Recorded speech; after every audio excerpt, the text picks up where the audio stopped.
Welcome back to the North Central region of the country now for sustainability and improvements in the electoral process in the country. The Plateau State Resident Electoral Commissioner, Mr. Godwin Kwanga, is calling for the establishment of an electoral tribunal there.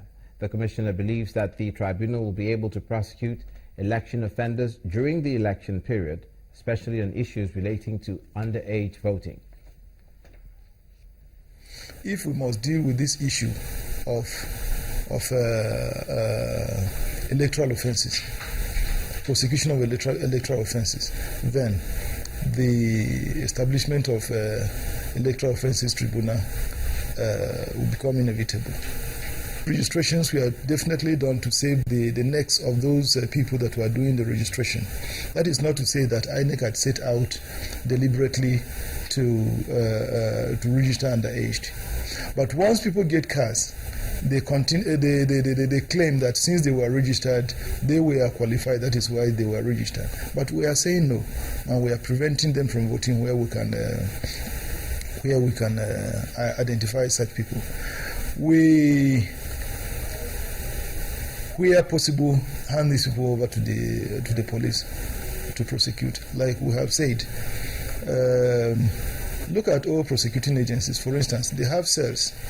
If they arrest somebody, they at least keep that person for a while, pending the investigations and so on. INEC is not just equipped for that and should not be left to handle that. And to party politics now, and the Ekiti State Governor, Ayodele Fayose, is appealing to aggrieved members of the People's Democratic Party to support Ali Modu Sharif as the national chairman of the PDP.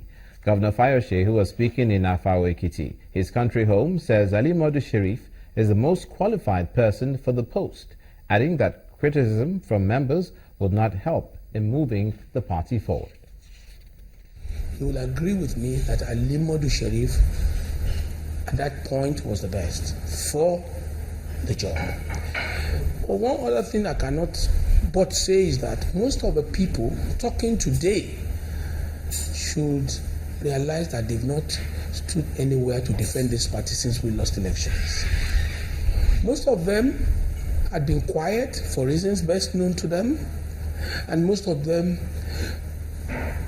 up till now has not raised their voice or channeled their energy at defending the party. And I want to appeal to all my supporters, people who believe in me, people who know what I stand to represent, to join hands to support Ali Modu Sharif. As a governor, he can't give me money. I'm not looking for a favor. I don't need him to do what I have to do in my state. But most of the people clamoring, particularly in the north today, I want to say that none of them won 10% in their states. What are they bringing to the table to continue with this argument? As who? What is their relevance at all?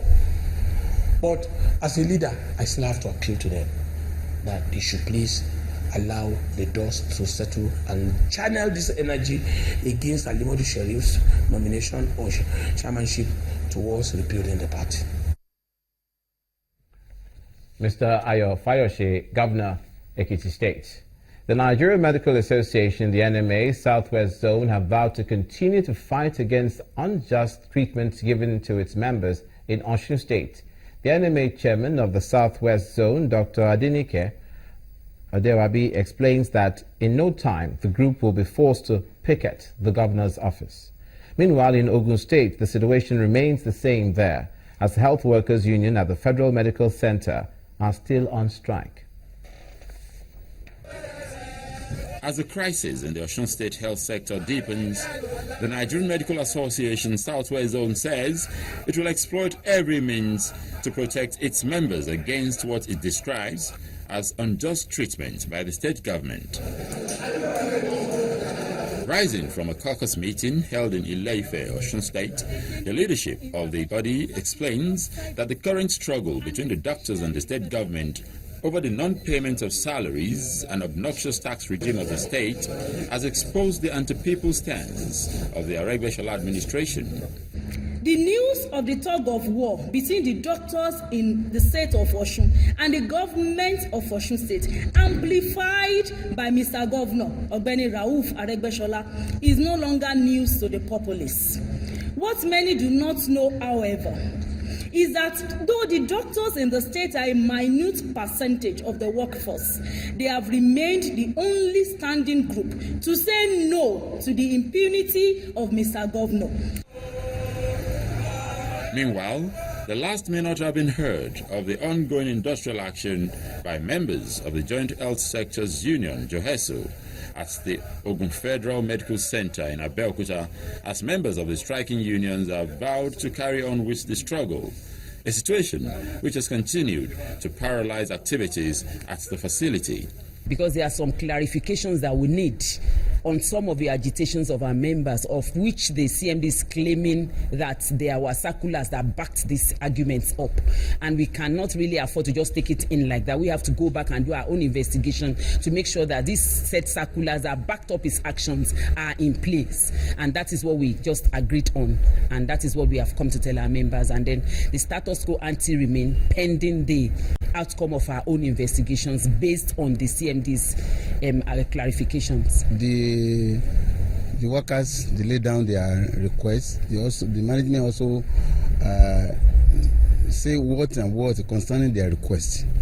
That we, as far as we could know, that we believe that they should go back and think about what the management has said or what has been discussed at the meeting, and the discussion will continue as far as I can know.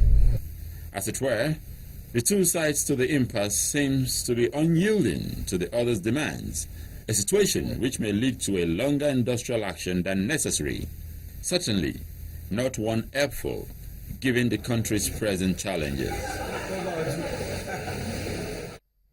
Finally, to the education sector, the Akure zone of the Academic Staff Union of Universities, ASU, has asked the Edo State Governor, Adams Oshomole, to compensate the families that were affected during the demolition exercise in the state.